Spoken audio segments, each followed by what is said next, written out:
नमस्कार मित्रांनो, तुम्हाला माहित आहे का की 2005 पासून सरकारी कर्मचाऱ्यांना पेन्शन पूर्णपणे बंद झाली आहे. एका सर्व्हेनुसार 50 ते 70% भारतीयांनी त्यांच्या रिटायरमेंटसाठी अजून कुठलेही प्लॅनिंग केलेले नाही. मग आपण आपल्या सुरक्षित भविष्यासाठी रिटायरमेंट प्लॅनिंग कसं करायचं हे स्टेप बाय स्टेप आपण बघणार आहोत. Step number 1, retirement age. सगळ्यात आधी स्वतःला विचारा की तुम्हाला नक्की कितव्या वर्षी रिटायर व्हायचं आहे. स्टेप नंबर 2, आजचा खर्च, ज्याला आपण करंट एक्सपेन्सेस असं म्हणतो. तुमचा आजचा मंथली खर्च किती आहे याचा हिशोब करा.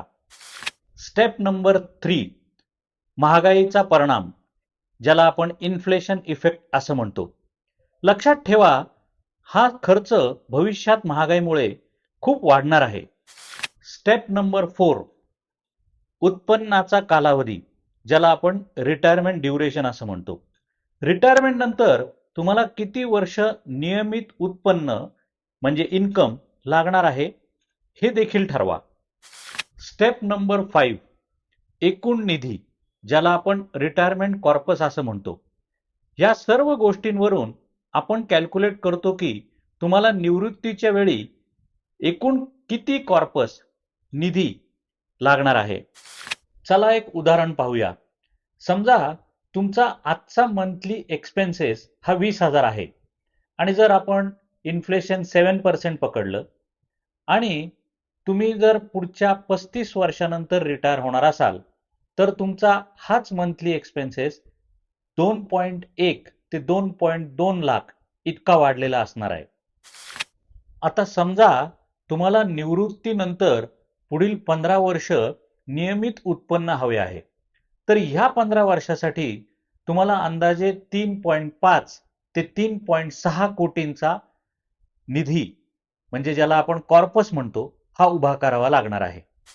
आता तुम्हाला जर एवढा रिटायरमेंट कॉर्पस लागणार असेल तर तुमच्याकडे वेगवेगळे इन्व्हेस्टमेंट ऑप्शन्स काय असले पाहिजेत ते बघूया.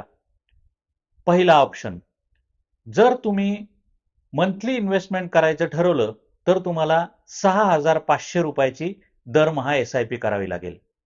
दुसरा पर्याय, जर तुम्ही वार्षिक गुंतवणूक करायची ठरवली तर 75,000 रुपये दरवर्षी तुम्हाला भरावे लागतील. आणि शेवटचा पर्याय की जर तुम्ही एक रकमी गुंतवणूक करायची ठरवली तर तुम्हाला 6.5 ते 7 लाख इतकी गुंतवणूक करावी लागेल. लक्षात ठेवा, तुम्ही जेवढ्या लवकर सुरुवात कराल तितकं तुमच्यासाठी ते सोपं होईल. म्हणून तुमचं प्लॅनिंग उद्यावर ढकलू नका, आजच सुरू करा. अशाच पर्सनल फायनान्सच्या टिप्ससाठी आम्हाला फॉलो करा आणि ज्या लोकांना रिटायरमेंट प्लॅनिंग करायचं असेल अशा लोकांना हा रील नक्की शेअर करा. अशाच एका इंटरेस्टिंग टॉपिकवर परत भेटूया. तोपर्यंत थँक्यू अँड बाय बाय.